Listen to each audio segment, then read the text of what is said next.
No, I'm not Yeah. saying it's like, oh, you chase me and I give you just a good morning text, or I only respond when you text me and I never text you back, or I'm never texting you first, or I'm never calling you, or whatever. You know, I'm not setting up dates. It's always on you to set up dates. But I'll be 100%. If I'm always the one initiating conversation, if I'm always the one setting the dates, if I'm always the one that's making the plans, I'm going to lose interest.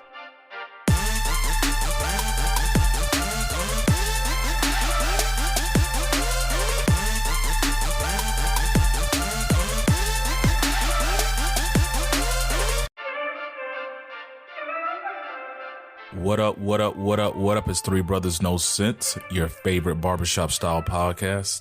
I am Tavares Ferguson, aka Ferg, joined my co-hosts, Buff and Razi. Fellas, tell them what's on your minds. One Piece is coming with a live action to Netflix. And usually I'm not excited about anime going to live action, but Oda, the writer of One Piece, is actually like really involved with it. I've seen the stills, I've seen the trailers. It actually looks really, really good. So I'm just super duper excited about it. It drops on this Friday. So when you guys hear this on Monday, it will be out. So if you ever thought about kind of getting into some anime or something like that, this is a perfect time to start back with One Piece and try to check out some of the live action. So I'm super excited about it. Hopefully it's good. We'll see. But speaking of, go ahead. Is it a series or is it going to be a movie? It's going to be a series. So they're doing a whole season based off of the first chapter or the first arc. Maybe the second arc. I don't know exactly what all's in the synopsis for the first season, but they may be using the first and second arc or just the first arc. They're going to make a season. So if you guys don't know what One Piece is like one of the longest running animes in history. They've got over 1,000 episodes. So that just lets you know how like popular it is. It's the number one anime ever. Most selling, all that good stuff. So he has a huge fan base. So this is one that a lot of people are looking at to see, is it going to be good or not? And I mean, from what I'm hearing, everybody's like anticipating that it's going to be pretty good. So, but on top of that, they said the Flash was going to be good. Yeah, they did. Blue Beetle was good. Blue Beetle was pretty good, so, you know. Blue Beetle was better than... Blue Beetle might have been the best non-Batman DC movie. I'll accept that. I'll accept that. Over the first Wonder Woman? The first Wonder Woman was kind of slow, but I think it built up a lot. Like, I'll put those neck and neck, but... what I would say Blue Beetle was, it was more comical. I love Nana. Yeah. Was the star of the show. I mean, I think there was a lot of representation in it. It was more modern day. I felt like they dealt with some socio-political situations. So I thoroughly enjoyed it. Yeah, it was definitely for the culture. The Mexican culture or Hispanic culture, but it was definitely for the culture. You got that dynamic, and for, you know, black families are a little bit like that too, just janking each other, talking about each other, that dynamic there, but still kind of really close-knit family. The whole generations kind of being involved with it. So I think that dynamic just really hit home. So for me, Blue Beetle, I probably would put it above Wonder Woman, mainly because it's more fun to watch. Like Wonder Woman had a lot more drama, and like Ferg said, it was slower at the beginning and had some good action in there. I think Blue Beetle gave you a lot more comedy, and it was just more fun to watch in the beginning, and then you got the action. Now the CGI wasn't as good, but it still was pretty dope. And the other part about Blue Beetle is it was made for HBO Max. It wasn't even made for the big screen. So, you know, for them to come out, drop it on the big screen, in the movie theaters, and it still look like, you know, a actual theatrical release, I think was a testament to it as well. Yeah, like I said, I could put it almost... I was impressed enough, and I'm probably gonna get some hate on this, it almost felt like a Marvel movie. Mm-hmm. It was lighthearted enough. You know, I feel like DC tries to get really too deep and too, like, take themselves too seriously sometimes. And Blue Beetle did a really good job. I hate that it hasn't done well in showing. Yeah, but I think it just hit 80 million. I think it had $100 million budget.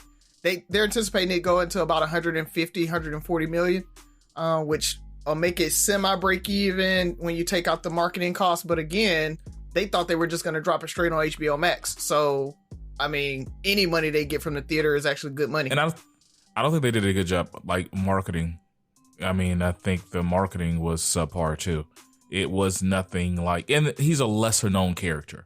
You know, you got to think out the Justice League, Aquaman, Superman, Batman, Aquaman, and Wonder Woman are the big names. They're the Mount Rushmore of DC. Then Flash. I mean, Flash is up there, too. I take that back. And so... Blue Beetle is the first lesser known character. Blue Beetle is kind of like how they came out with the Avengers. A lot of people, if we know the Avengers now, but a lot of people didn't know who these Avenger characters were in the beginning. They were obscure characters, and the marketing and how they presented the MCU made them who they are today. It was, Spider-Man and the X-Men were who they were marketing. Mm-hmm. So, yeah, that's my little comic knowledge. Yeah, but it was a good one. Yeah, so. It definitely was.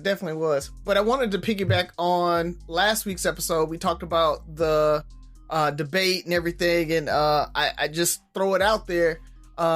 Vivek is back in the news, but not in a good way, because Eminem is suing him to stop using his music because Eminem ain't down for the Republican Party at all. And so he was like, nah, you can't use my music when you do stuff. And so I'm liking that Eminem kind of took a stand. It's like, nah, you're not using my music to try to hype your fans up. So Vivek, stop using Eminem stuff. So that's all I got. Well, ain't that your people? Yeah. Ain't you a Vivek supporter? Nah. Like I said, Vivek don't know nothing. He's a talking head. Speaking of Vivek, he got a big endorsement this week. Did y'all hear about it? Nah, who's that? None other than O.J. Simpson. Oh. O.J. Simpson Say less. Said he was watching Meet the Press, and he said other than Vivek's foreign policy, he rocking with him right now. So I guess it's more like a preliminary endorsement. I guess he'll sit back and continue to watch. But right now, the juice is for Vivek. So, yeah. Vivek probably would have had OJ locked up. That's what's so crazy. I don't know. They like something about Vivek. They like the good ones.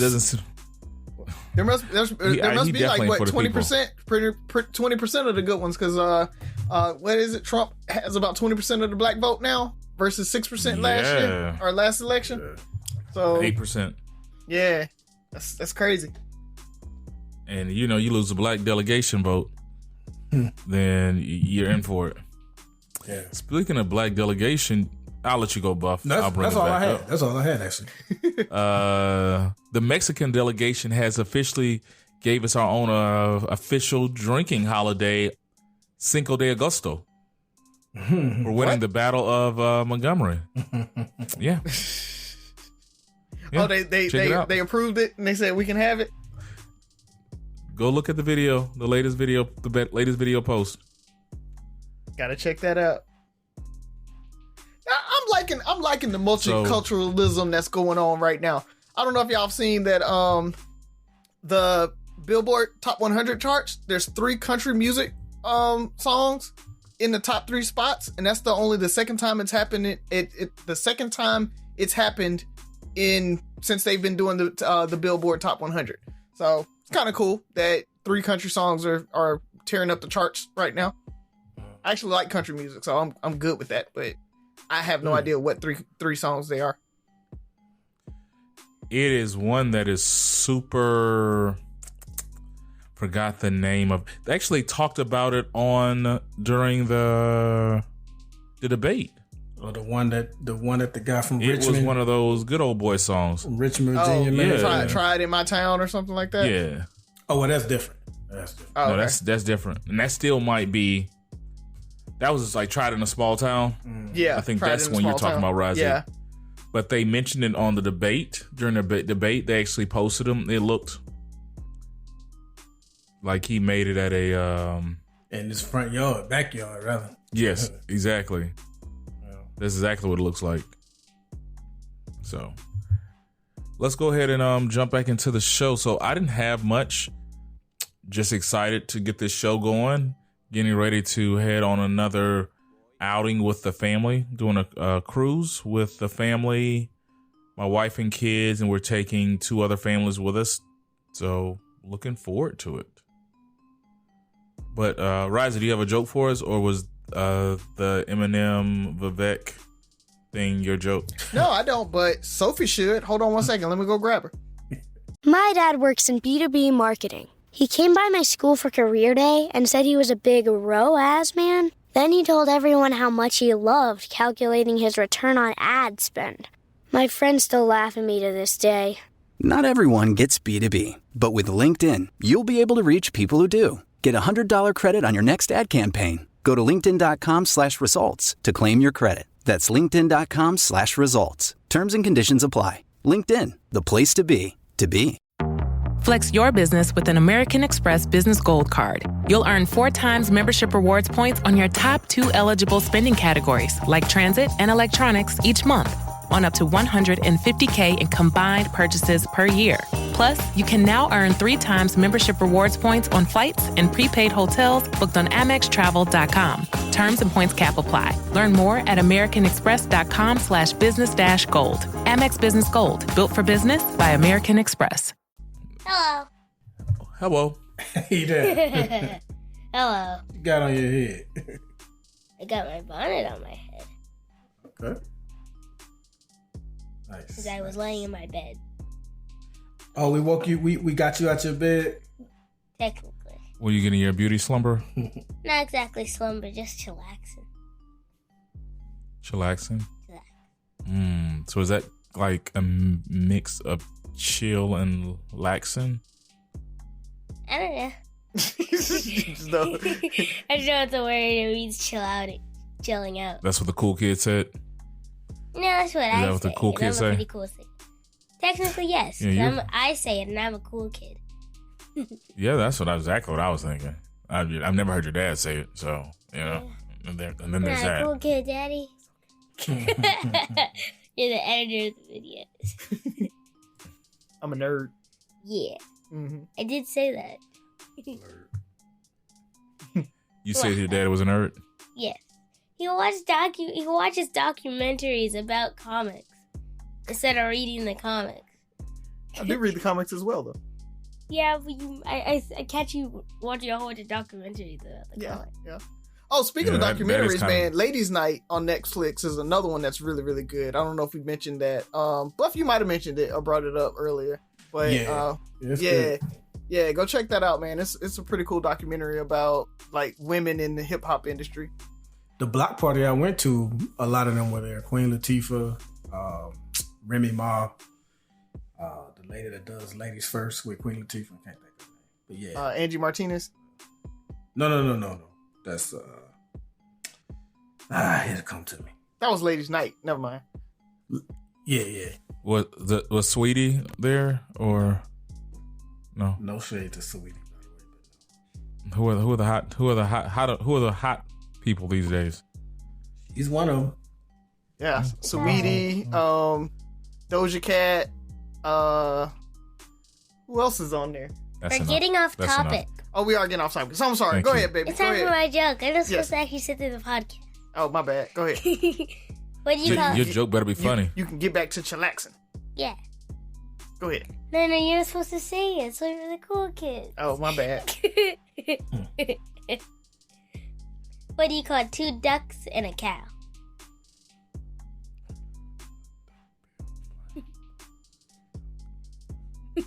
Crackers and milk? Crackers. What? No. Actually, that is it. It is it. Quackers and milk. That's it. He got it. Well, Now what are we gonna do? He need a joke. Hey, it only took 4 years. I gave you guys too long again. Yeah. This happened last time when I first started. I'm gonna cut it out, and I'm just. I jumped on it. He just kind of whispered it though. Yeah. Good job, girl. Quackers and milk, so Daddy can edit it. There you go. I'm gonna edit it. All right. So what we got? Who's first? Buff, you didn't get you didn't get one last week. So all right. Let's set this thing off, man. If you're listening to us on Contentville's powered by Inspire You, thank you for tuning in. And if you're listening to any of the podcast platforms, we appreciate you. Make sure you subscribe. Tell a friend or two to subscribe as well. We've been talking a lot about politics with the debate being last week.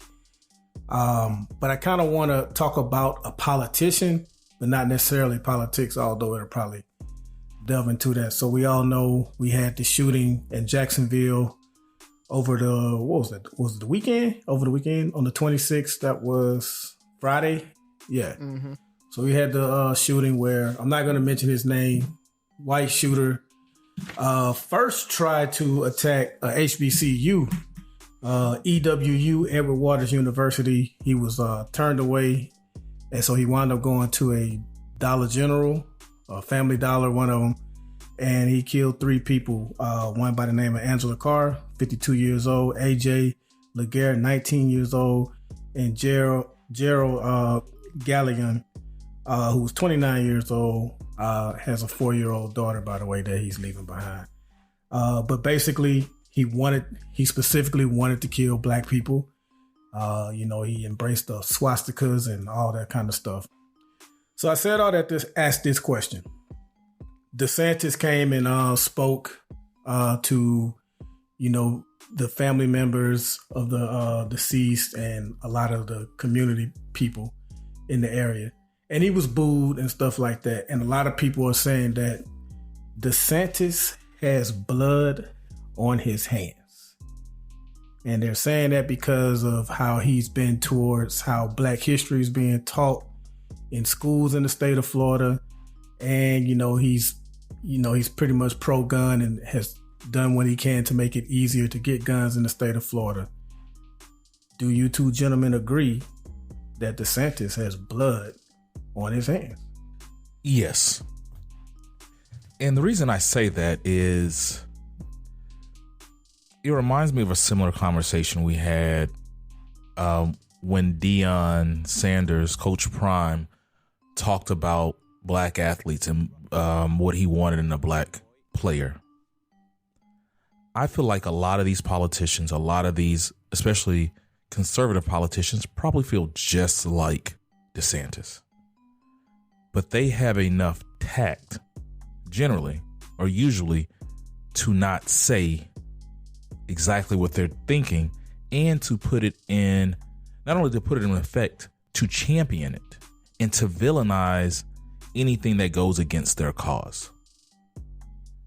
So just like how you remember when Deion was talking about when he looks for a quarterback, he wants somebody that comes from a 2-parent household and all this stuff. Is like, yeah, a lot of coaches probably think that, right? But they don't say it because they know it's more harmful to get. I can say or do or whatever I want behind the scenes. It's like Coach Meta never had a black quarterback. I'm pretty sure there's plenty of white people who cringe every time Black History Month comes up, who cringe every time anything talks about slavery or, affirmative action or anything dealing with civil rights or not shining their glorious white history in the best of light. But they just deal with it like the rest of the world.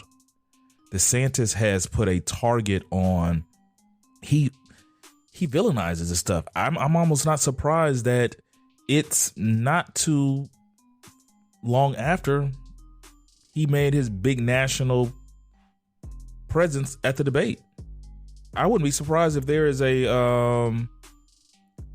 letter or something referencing the debate, and that just being a huge manifesto saying this is the thing that triggered it. I don't know, like it's bound to happen because we talked about the U.S. as a whole and this identity, and I think we're divided. But he was the spark. He was the fuel that some sick individual needed to make it happen. You know, there's usually a trigger. So if anything, he's a trigger.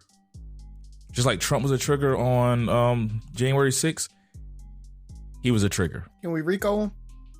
We should RICO him. No. That's scary because they're playing ball now. They're playing chess. Yeah, I semi agree.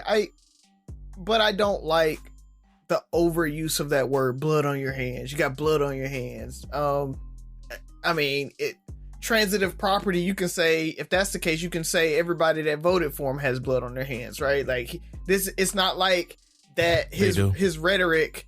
Oh, okay. All right. Well, I mean, truthfully, that's what you have to go to because his rhetoric hasn't changed, right? He is running on the things that his constituents want to hear.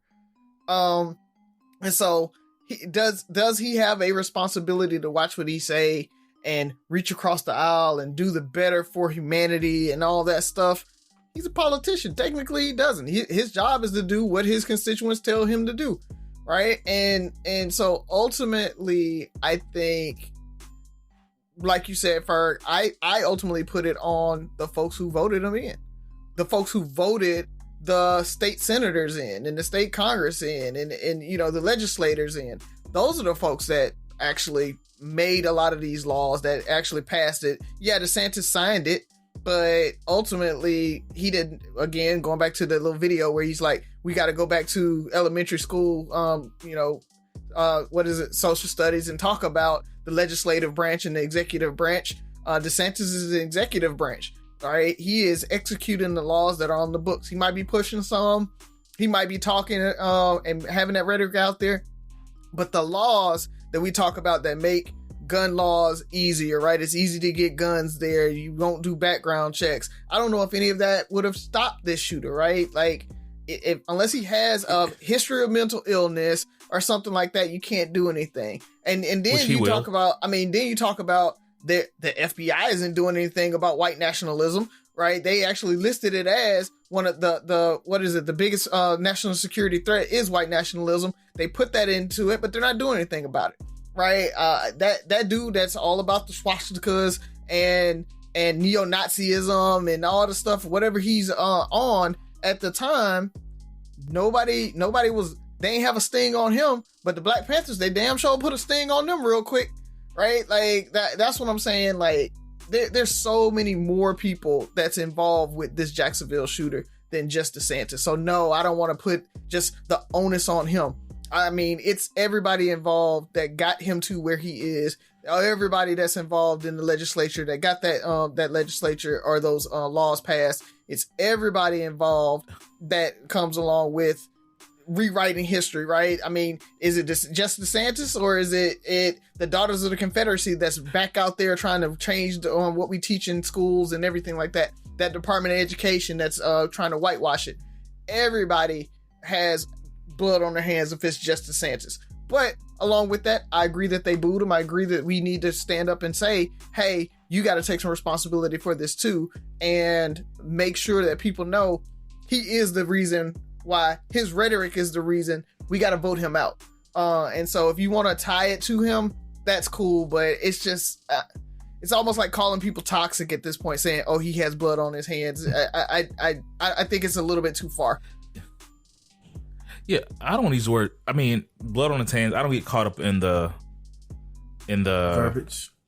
The verbiage. I'm more so like, he is the flame. He's the person that's.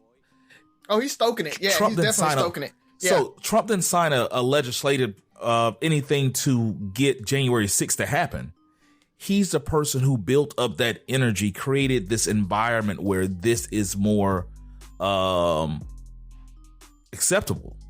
even to the point where you're blaming you, and I'll blame them too. Like, people have to be smarter for putting him in office, but they put him in office because of the shit he was saying. Like, it's not like, hey, we need a candidate that's going to say this. Like, excuse me, I'll say this. It's like, I'm going to say this crap. And you're like, yeah. So he was already saying it. They just put him in office because they liked what he was saying. He was already saying it. Hence why he got put in office. That's not how politicians work. Everything that a politician says has been vetted usually. And that's what his campaign's like. Yes, let's go with this. It's going to play well with the base. It's going to play well with this. Like, they're scripted.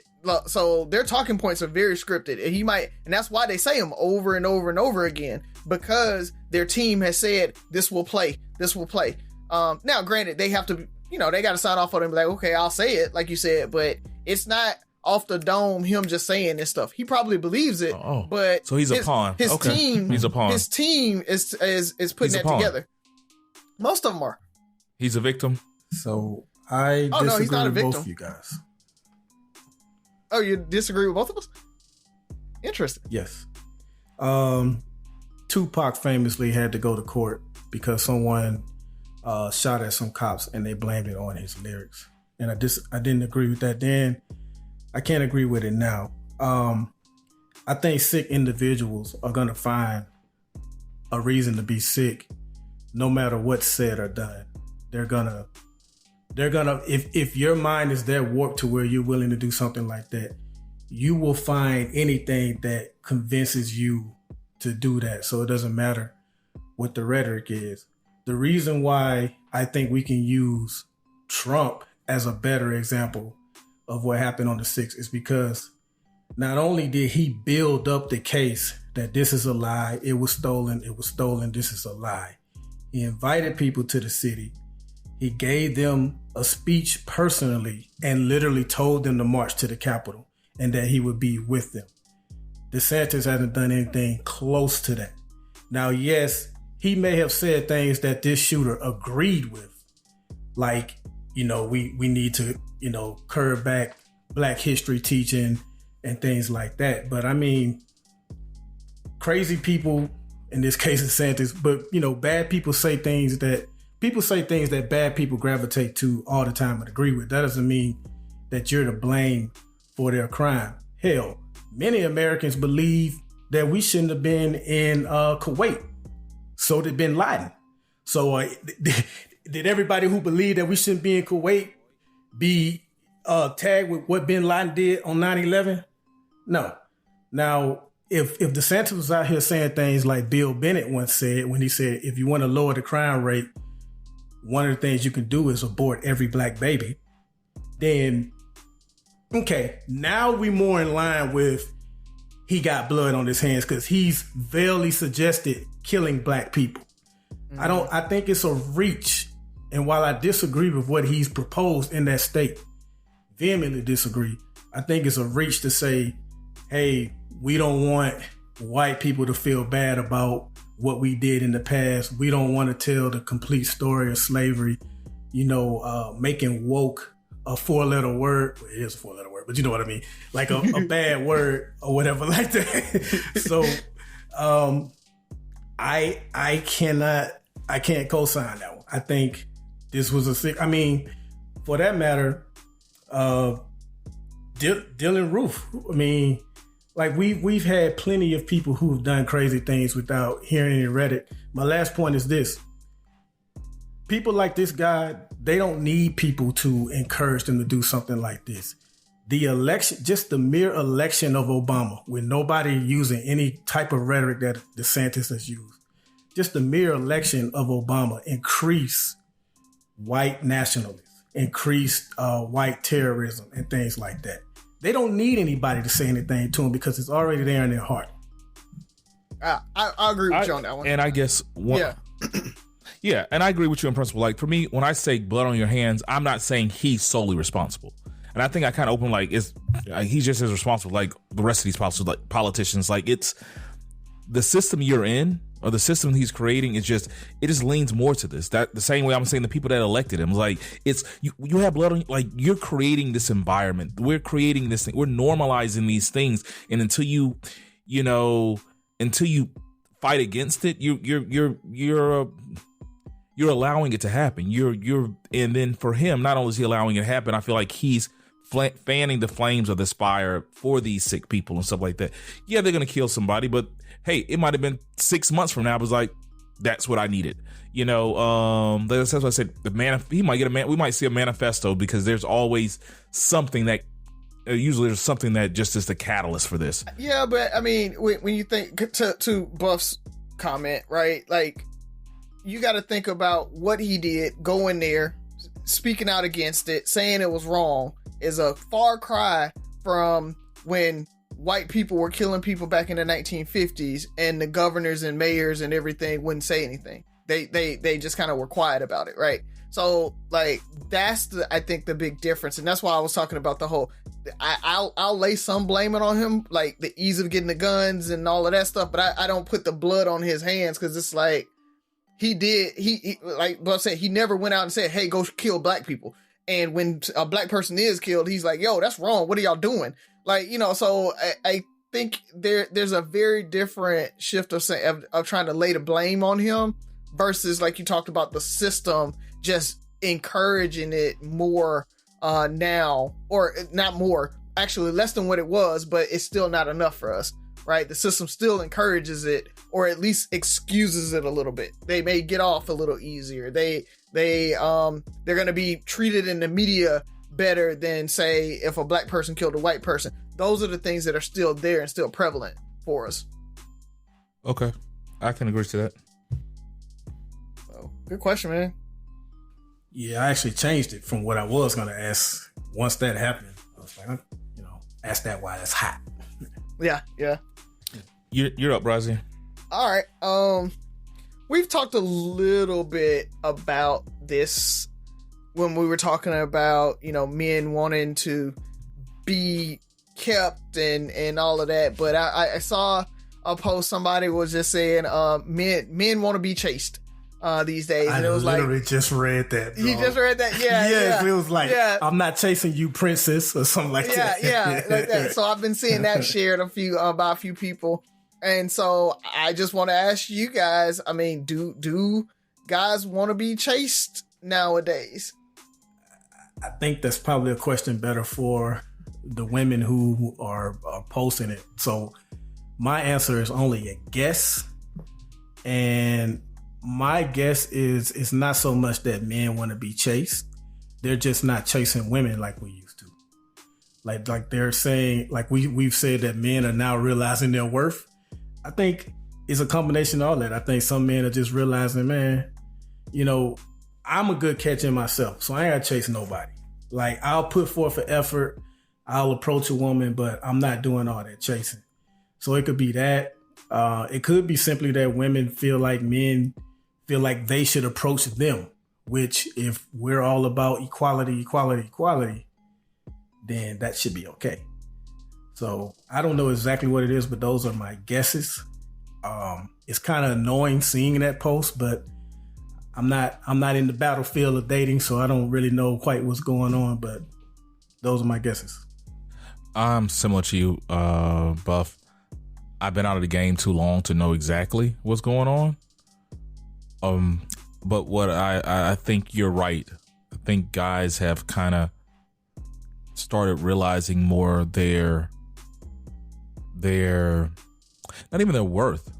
I feel like women have become more aggressive and sexuality is more open than it was. And so they don't have to put in the same effort that they used to. Women are more sexually free.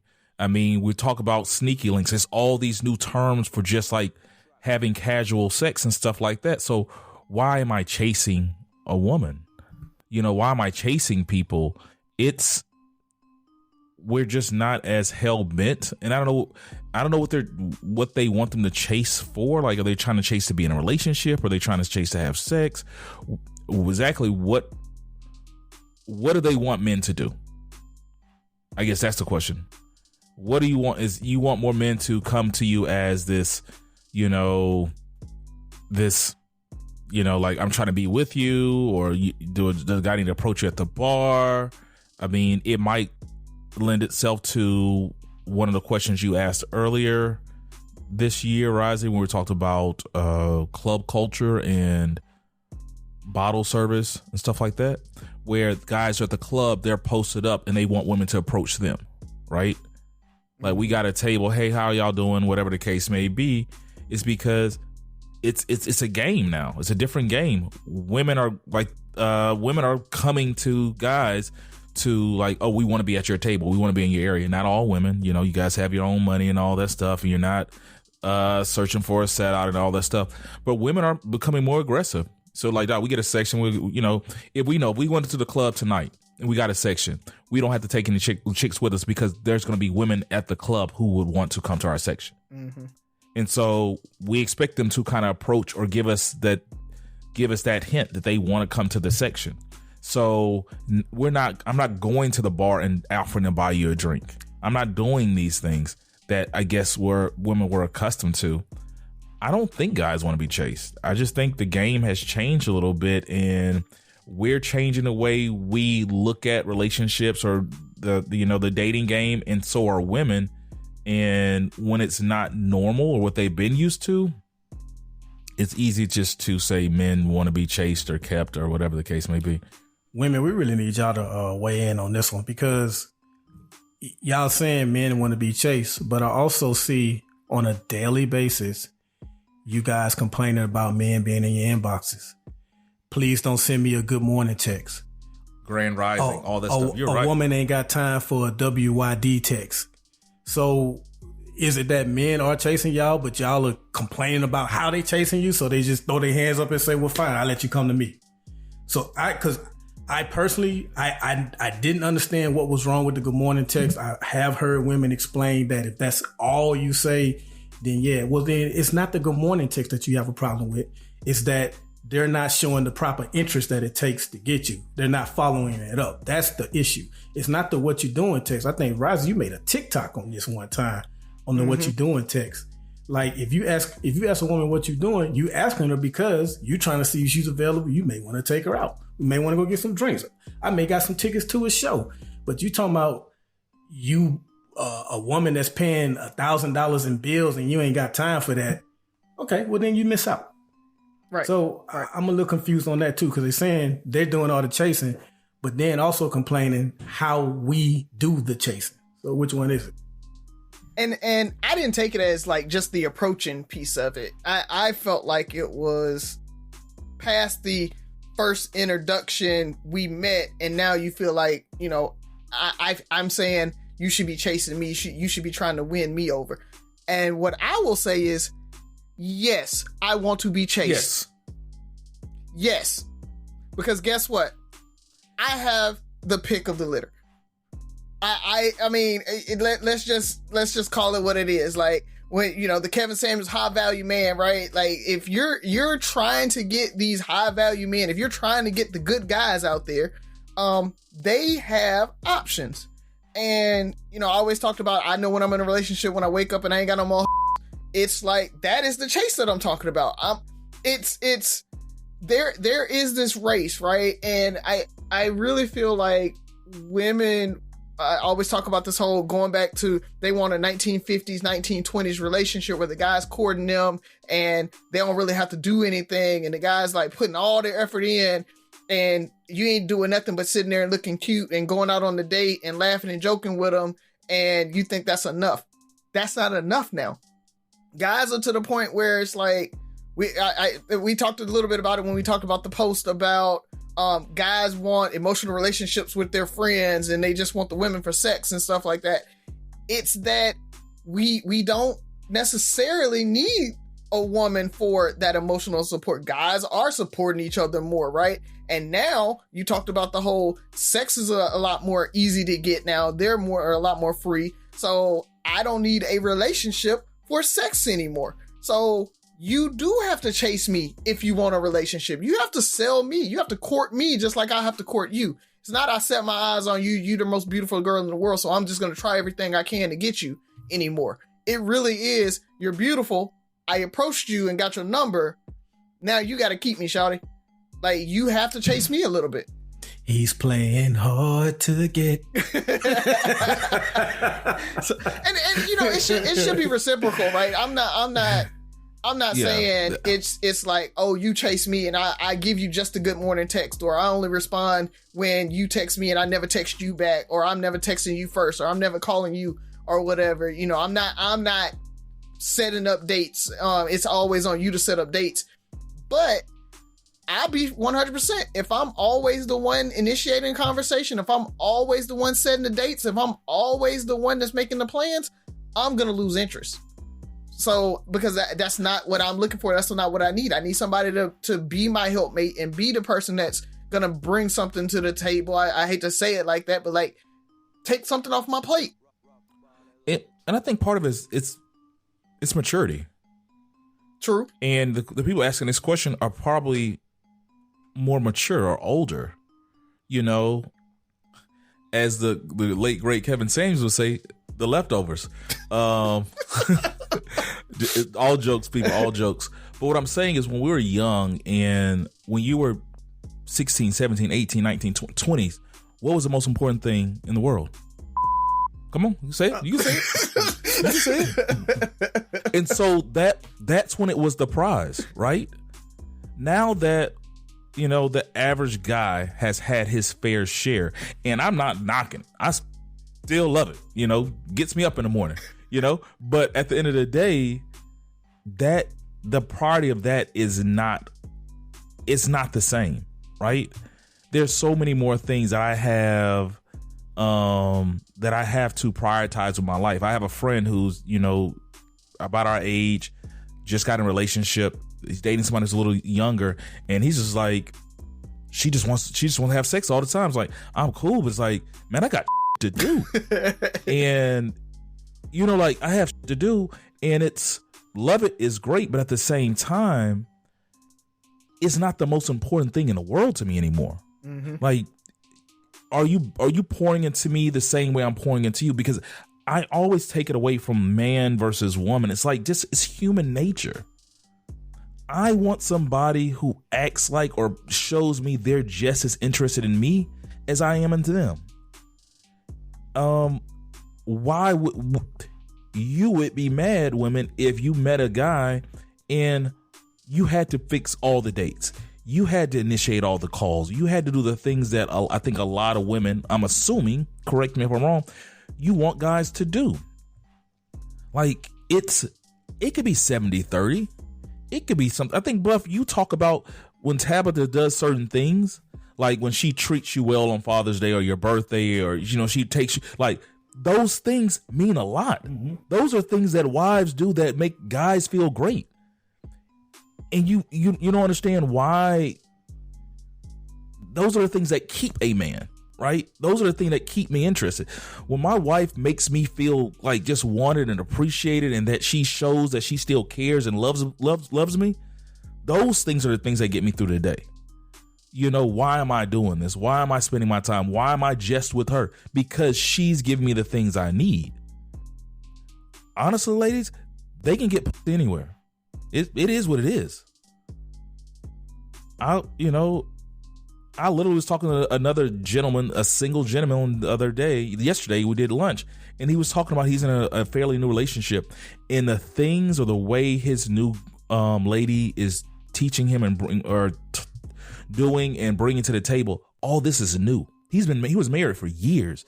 Like, he's so impressed, and he's just like, this is so different from me. Like, to put it in better terms, he reminded me of the way I talk about Z. Like, she was a breath of fresh air. Like, she does things that nobody else has done for me, or with me, or says and encourages me. Like, those things mean a lot. And I'm not saying be a crutch, ladies, because black women have been, black men have been leaning on black women a lot these years. And I'm not saying that, but encourage him to be the best version of himself. Encourage him to be better, not nag, but encourage him. And give him the same. It's the gold. This is so crazy. we have this huge thing called the golden rule, and I'm done. We have this huge thing called the golden rule. Do unto others as you would have them do unto you. But that stops when it comes to dating. Your job, your kids, your friends, everything in the world, those rules apply, except when it comes to dating. Yeah. I'm not paying for anything. I'm not coming to pick you up. I'm not going to meet you. I'm going to do this. At that point, especially like you talk about our age group, it's just, it's different. It's like, well, I don't have all that. I don't have all that to give. Right. So I'm sorry.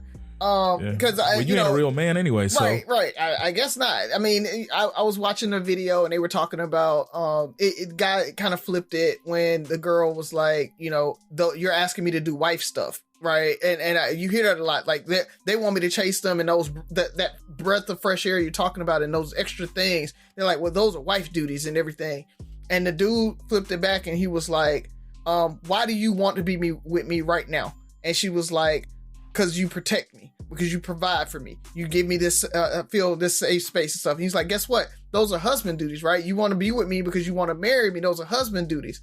And then he's like, all I'm asking for you is to support me, to be a helpmate to me, to be there when I need you, to, yes, clean up if, I'm coming in late. Make sure dinner's there if I'm coming in late.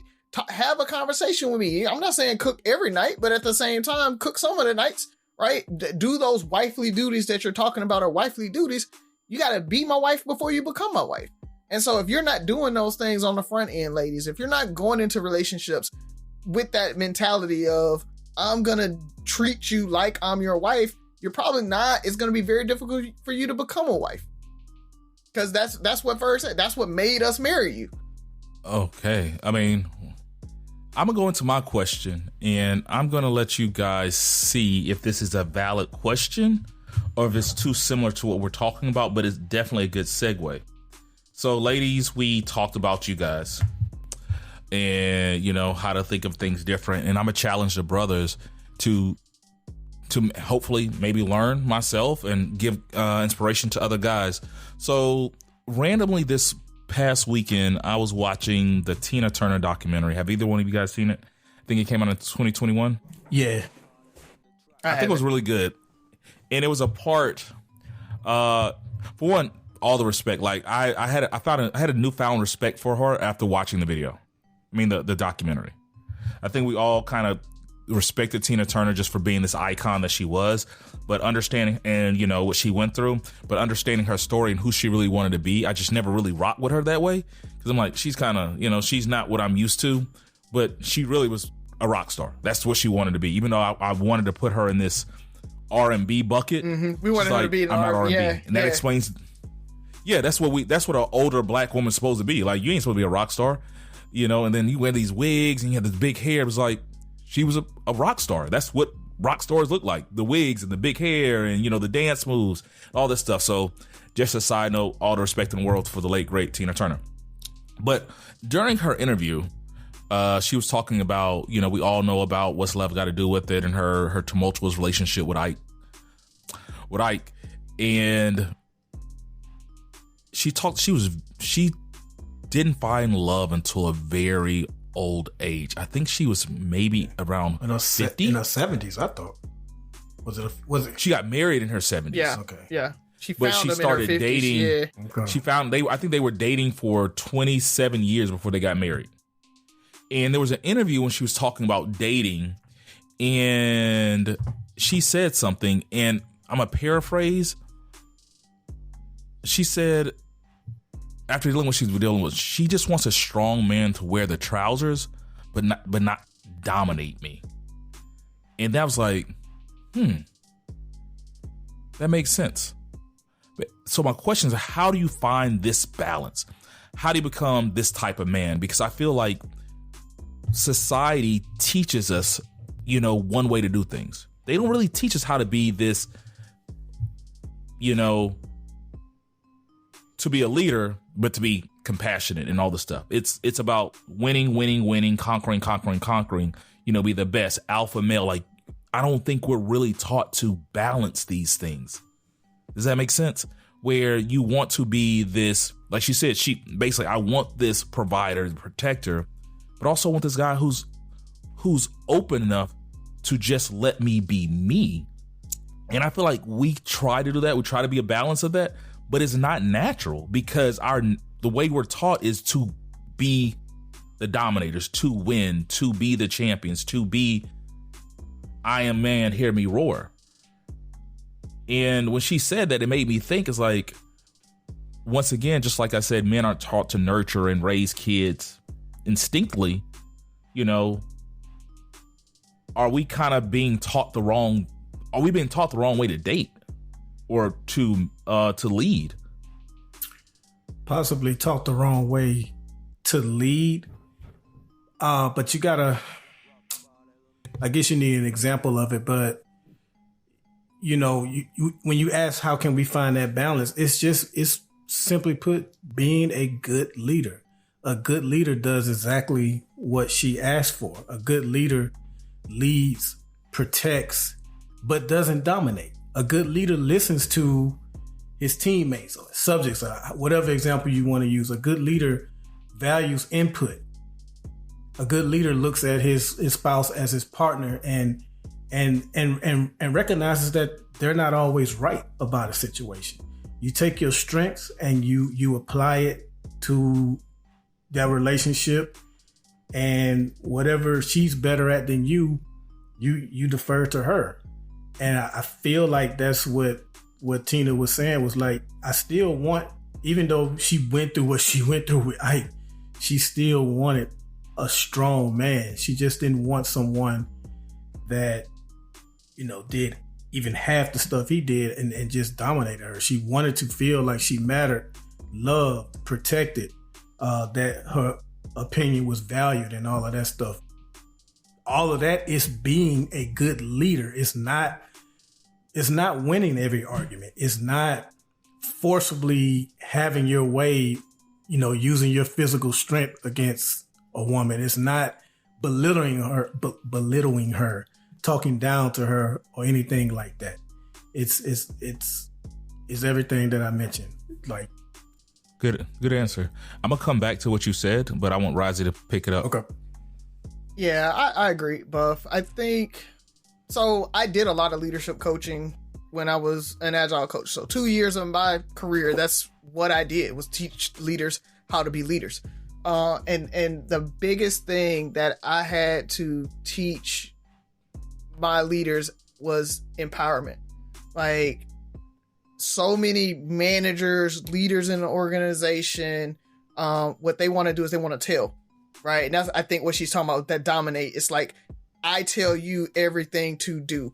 I'm not only, because I'm leading the household, quote unquote, that means that I tell you what you need to do with your life and with your decisions and everything like that. And what you have to try to get leaders to understand is that you have to empower the people around you to be able to, hey, it's your call. Sometimes it might be a tail, right?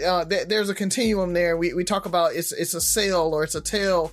And so sometimes I'm going to try to sell you on it, but it's still your call. Sometimes I'm going to completely defer to you and it's your call, whatever, you know, and let you live your life and kind of make those decisions. And sometimes it is a tail. It's a 100%, hey, I made this call. This is what we're going to do.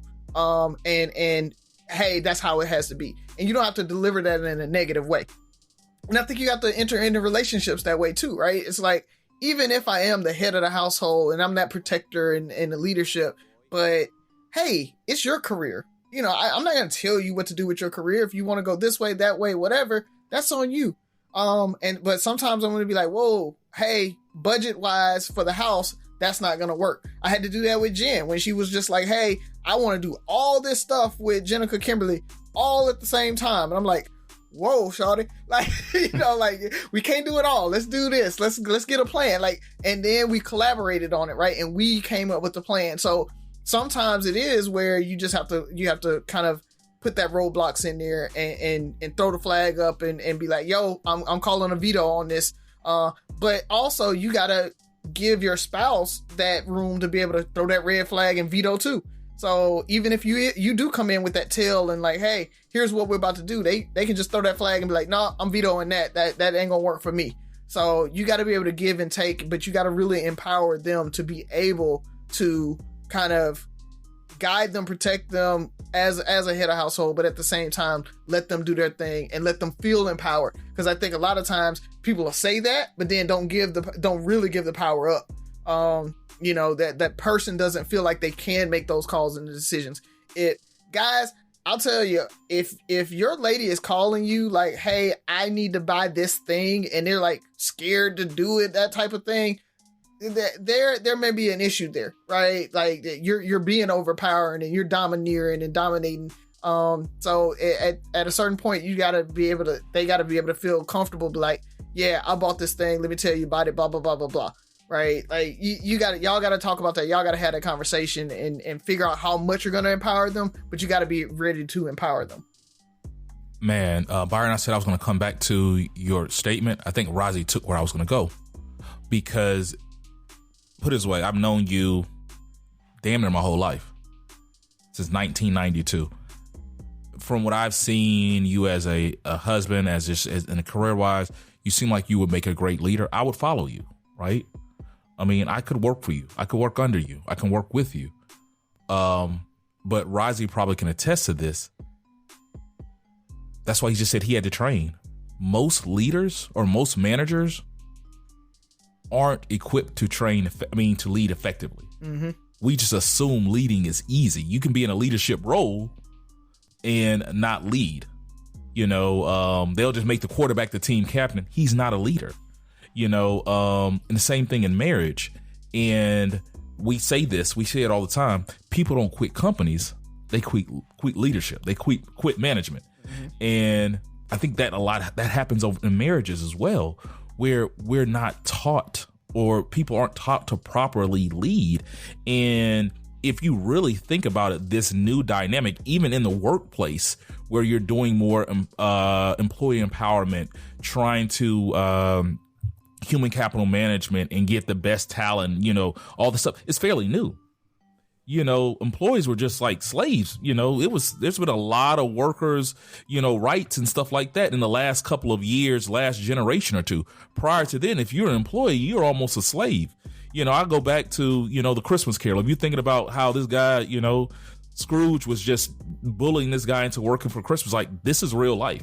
There were managers and labor unions. People were dying, for starting strikes and stuff like that. And I say all that because this is how leadership was. Like, you can be a tyrant. And unfortunately, that played out into marriages and relationships too.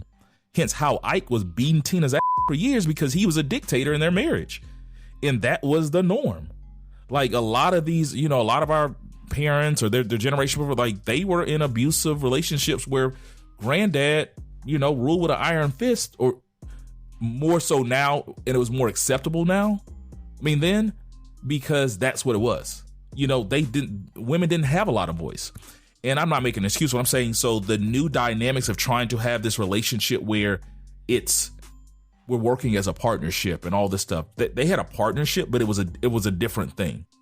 Women were just kind of like almost employees of the fucking house, Yeah, they had to manage up, right? They had to like do kind of underhanded things and work behind the scenes to do it and all of that. Like make the husband think it was his idea so that he could get, you could get it done. And they had tricks, and women would teach each other that to be able to survive. That's very different than today. Make him think he's the king of the house. Yeah. Make him think he's the king. Make him feel like the man of the house. Like, those were tricks to kind of, I feel like, to manipulate, which, unfortunately they had to do. My thing is, you're not the norm, brother. Razi, you're not the norm. There's a lot of women who are just dealing with guys who want to lead, and you hear it all the time, who want to lead, who aren't equipped to lead, or they want to lead and they use the Bible verse talking about, submit to your husband. They weaponize that. There's a reason that women are pushing back. And I get what Tina was saying. It's like, and I'm not making an excuse for the guys, but I'm like, this is almost how you're taught. Everything else in the world teaches you just to go out and dominate. Like, you're supposed to be a protector. You're supposed to be a provider. You're supposed to be all these things, but it doesn't really teach you how to lead and to nurture and to build those things. I mean, we've been in the military where people just abuse power because I outrank you. I can give a damn about how you feel about this. I can give a damn about your expertise. I'm an O4 and you're an E6. I'm an E4 and you're an E3. I remember we were in Afghanistan, they locked our heels because they outranked us by time and grade. We're the same freaking No, we're the same rank. And it's like people misuse power and their idea of what power should be in this, and you normalize it. And I think that I always say we make marriage this anomaly, but I think it coincides with the rest of society. People don't know how to lead. Like, maybe they should teach more leadership classes in high school and, working that. So when you're in a leadership role, maybe more equipped to lead. Now you understand, like, I'm the leader of the house. This is how I'm supposed to be. I remember FAM's SBI program. When you came in, their business program was almost like run like a corporation. Mm-hmm. The higher your grade or your rank, the more power you have. So you're a freshman, you're underling. Like, you come in as a entry level worker, you're doing all this stuff, you're working on projects. Razi is a sophomore. He's a supervisor over these two teams. Byron's a junior. He's a COO. And then you have your seniors who are on the C-suite and doing all these things and yada, yada, yada. But you're taught how to work together and build and get promoted and move up and up and up and up. And a lot of people don't get that. The first time a lot of people never get to lead. And the first chance they get to lead, they're abusing power. Because, I mean, Ike was the same way with the band, if you think about it. He abused Tina. He was a dictator with her. He was a dictator with the band. He was a dictator his whole life. But I feel like that's the only way he knew how to be. And I am not bumping for Ike at all. But I just feel like that a lot of times we just think that people are being bad or they're just not doing it. It's like they don't know any other way. Yeah. Yeah, and we need to start teaching people how to lead. Shout out to Legacy Prep, the school that I sit on the board of. That's entrepreneurial leadership is actually what they're looking at for the theme of the school. And so it's kind of cool that they'll be teaching that. And just like you talked about that project level, corporate levels and things like that, that's what they'll be kind of doing in the school.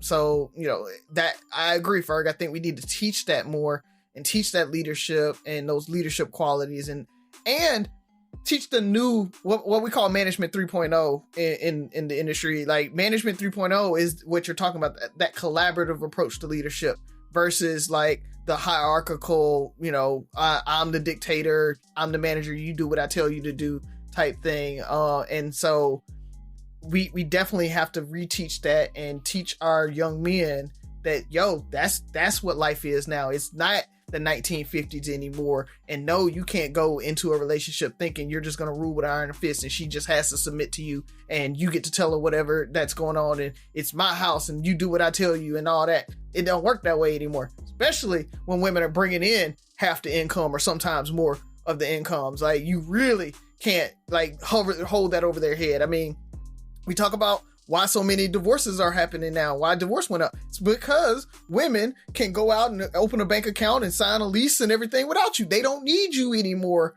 for that. So you don't have that power over them. Same way people can leave companies, right? Used to be they couldn't leave a company because the pension will go away and they wouldn't have that and they couldn't take their retirement with them and everything. 401ks totally changed that. And that's why we have people moving from company to company now.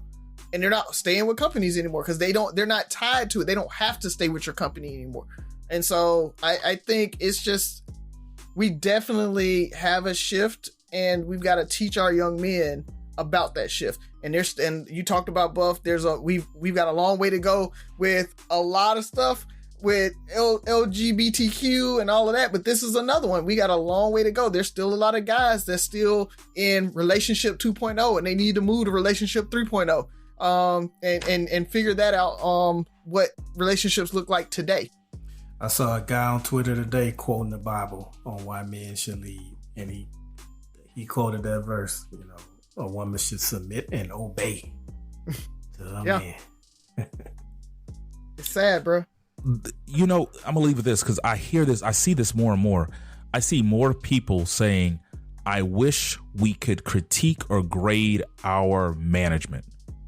Like they do an annual review, and a lot of progressive companies do that. Where 360. You're giving me an annual review, but we're doing a 360 review.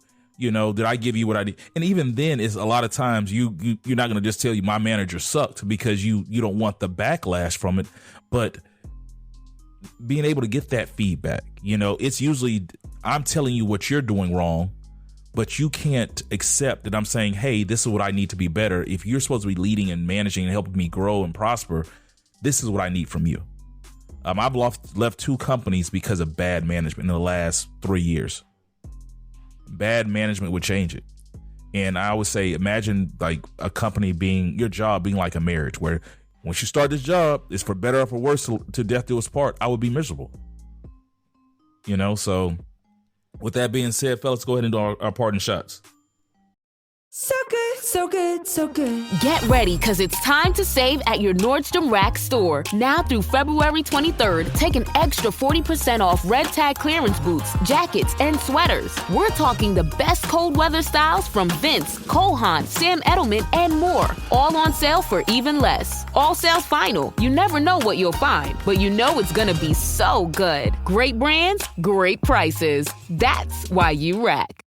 Every cup of Nespresso coffee is an invitation to transform your morning routine into a ritual you can treasure each and every day. Using the Virtuo Pup, a simple touch of the button freshly brews bold aromas and a rich, velvety crema layer for delicious cafe-quality coffee at home. Whether you enjoy your coffee hot or over ice, every sip, every morning is unforgettable. Nothing tastes like Nespresso coffee. Visit Nespresso.com or our app to explore our full range of easy-to-use machines and coffees not found anywhere else.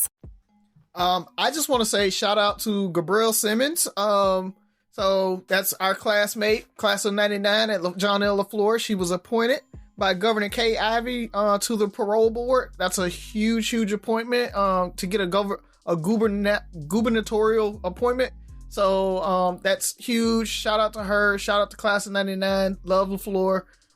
So speaking of LaFleur, it's almost time for all class. So don't forget, football season just started. It's popping off. I think we won the first game in our brand new stadium. Shout out to y'all for that. And I am excited for all class this year based on that. Isn't Ryan Powell the coach? Coach Powell? I believe so. I think so, yeah. Yeah, so congratulations, Ryan. He went to school with us as well. I think he was either 2000 or 2001. So congrats on that first victory the season in our new stadium. So I was going to hit on that, bro. You stole my thunder. I'm sorry, man. I'm sorry. That's all you got? Yeah, that's it, man. I am getting nervous, and it's not because political experts are telling me. It's because it's what I said way back in 2020. When Biden ran for president, I wanted him to win and do one term. And during that term, groom whomever he picked as VP, it wound up being Kamala Harris, groom that person to be the candidate for 2024, and additional Democratic candidates could jump in and we choose from there. I know Biden has done a lot of good things during his one term, and I'm happy for that. Unemployment is below 4%. We've outpaced nearly every country in the world when it comes to lowering inflation. We're adding like more than 300,000 jobs a month. With that said, he's old. And we talked about ageism on this show before and whether or not that was fair or not. Was that the last of the isms that was okay to do? I forgot what the answers were, but I know they were different answers. But not only is he losing black support, like Razi mentioned at the top of the show, but he's going beyond gaffes. Like he is having like before our eyes like huge, I can't even call them memory lapses. It's like he's remembering history in a whole different way. He said that he was one of the ones that convinced Strom Thurmond to vote for the Civil Rights Act. There's a couple of things wrong with that. One, Strom Thurmond did not vote in favor of the Civil Rights Act. Two, he was not in the Senate when the Civil Rights Act passed. 3 of all the senators for him to name, Strom Thurmond is famously or infamous. I can't even say the word. Infamously. Yeah. God damn. That word. Man. Angela Yee. Y'all got some words on y'all, man. Shalom again. But I messed up my serious point. But he filibustered Civil Rights Act in I think 1957, something like that. Biden didn't even come into the Senate until 1973.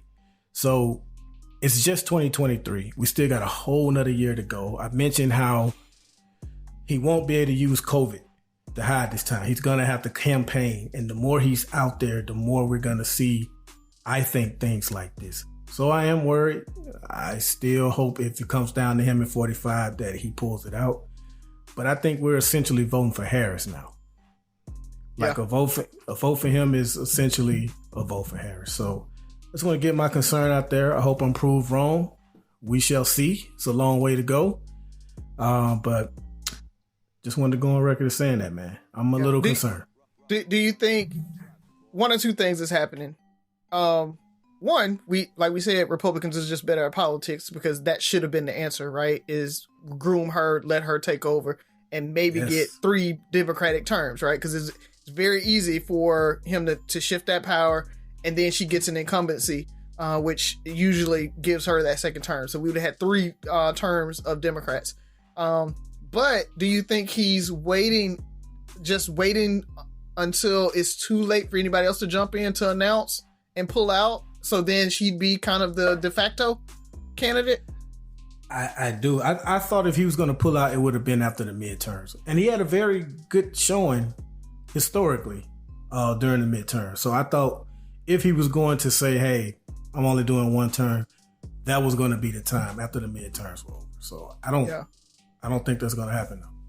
Yeah, I still have my fingers crossed that that's what's going to happen. Hope for that? Okay. Yeah, that he'll just, it's too late for a primary, so Kamala just kind of automatically takes it and becomes the candidate or the nominee for the Democrats because it's so late in the game that they have no choice.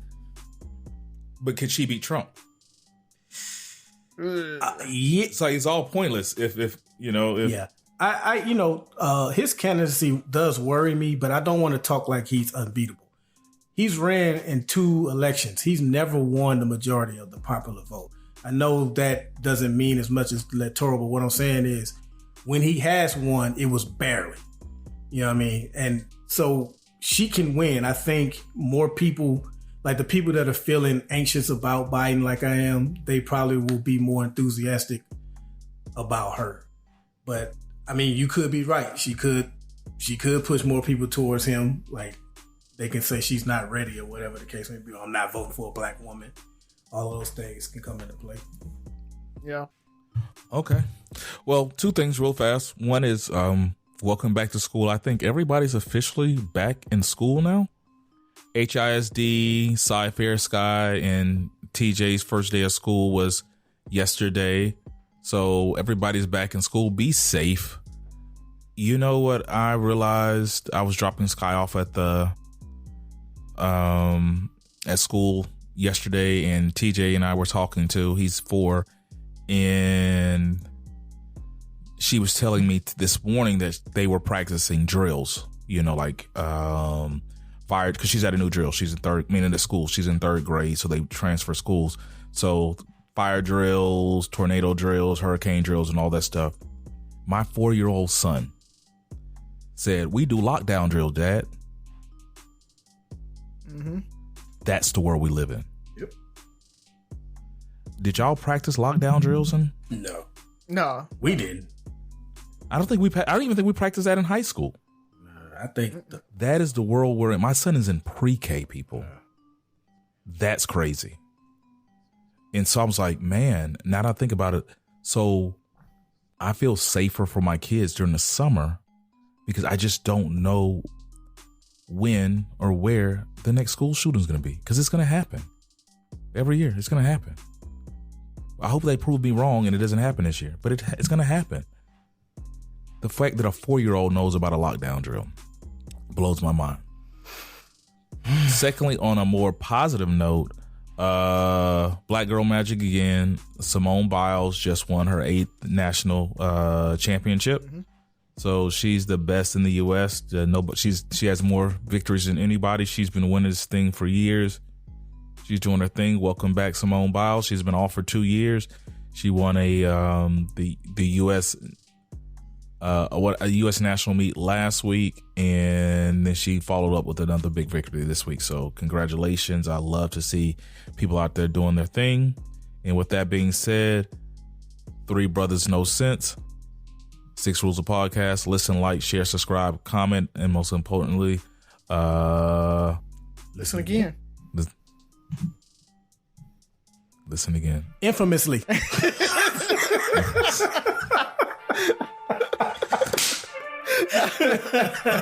Hilarious.